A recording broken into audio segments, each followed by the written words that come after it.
orang yang semakin dekat berusaha membentuk ikatan dan peraturan untuk membuat yang lain merasa pasti akan hubungannya. Kalau kita terlalu memikirkan setiap hubungan, kita akan segera menyadari bahwa sumber dari semua itu adalah batasan yang kita buat untuk yang lain. Dan meski bila tanpa sengaja, ada orang lain yang tidak sengaja menginjak batasan itu, maka saat itu hati kita akan penuh dengan kemarahan.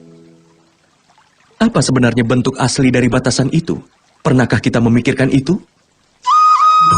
Dengan menunjukkan batasan itu, kita tidak membiarkan orang lain menentukan keputusannya sendiri.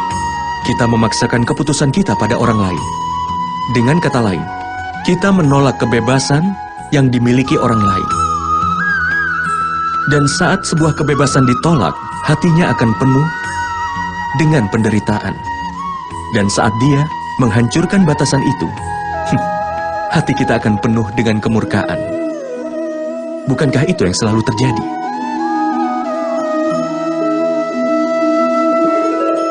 Tapi kalau semua orang menghargai kebebasan orang lain, maka setiap batasan dan peraturan yang ada akan hilang.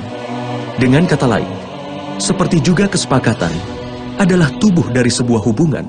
Bukankah kebebasan adalah jiwa dari sebuah...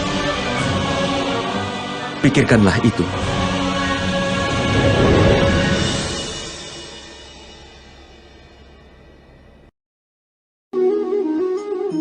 Di dunia ini, setiap orang punya kelemahannya sendiri dibandingkan yang lain. Misalnya, ada orang yang tidak bisa lari dengan cepat, sementara lainnya tidak bisa mengangkat beban berat. Sementara yang lain bermasalah karena sebuah penyakit, yang lainnya tidak bisa mengingat semua hal yang telah dia pelajari. Ada banyak sekali contohnya untuk itu. Apakah kau mengenal seseorang yang memiliki segalanya?